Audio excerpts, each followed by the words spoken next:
بسم اللہ الرحمن الرحیم۔ زمبابوے کے خلاف پہلے ٹیسٹ میچ میں پاکستان کرکٹ ٹیم نے شاندار کامیابی حاصل کر لی ہے۔ تاہم دوسرے ٹیسٹ میچ کے لیے پاکستان کرکٹ ٹیم کی پلیئنگ الیون میں کون کون سی تبدیلیاں کی جائے گی اور کون کون سی تبدیلیاں ہو جائے تو یہ بہت اچھی بات ہے۔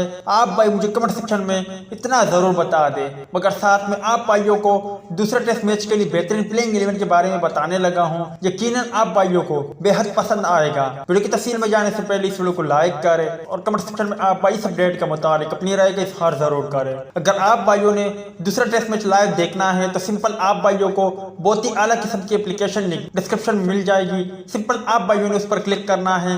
آگے کی مختصر پروسیس مکمل کرنے کے بعد آپ بھائی بآسانی لائیو میچ دیکھ سکتے ہو۔ زمبابوے کے خلاف دوسرے ٹیسٹ میچ کے لیے پاکستان کرکٹ ٹیم کی پلیئنگ الیون کو دیکھا جائے تو ان کھلاڑیوں پر اگر مشتمل ہو تو یہ بہت اچھا ہوگا، کیونکہ ایک تو زمبابوین کرکٹ ٹیم بہت کمزور ٹیم ہے اور دوسری پاکستان کرکٹ ٹیم نے پہلے ٹیسٹ میچ میں بہت ہی آسانی سے کامیابی حاصل کر لی ہے، اور اس کے علاوہ کافی ایسے کھلاڑی ہیں جو پورے کے پورے دورے میں کوئی بھی ٹیم میں شامل نہیں تھے۔ اسی بنا پر انہیں بھی موقع دیا جائے۔ سب سے پہلے بات کرتے ہیں عابد علی، نمبر 2 کی اگر ہم بات کریں تو عمران بٹ، اور یہ دونوں کھلاڑی اوپننگ کرے۔ تیسرے نمبر پر بلے باز کی بات کریں تو وہ ہوں گے بابر اعظم، اگر چوتھے بلے باز کی بات کریں تو وہ ہوں گے سعود شکیل، اگر پانچویں بلے باز کی بات کریں تو وہ ہوں گے فواد عالم، اگر چھٹے بلے باز کی بات کریں تو وہ ہوں گے محمد رضوان، اگر ساتویں کھلاڑی کی بات کریں تو زاہد محمود کو موقع دے اور آٹھویں کھلاڑی کے طور پر ساجد محمود کو موقع دے تو یقینی طور پر یہ پاکستان کرکٹ ٹیم کے لیے بہت اچھا ثابت ہوگا۔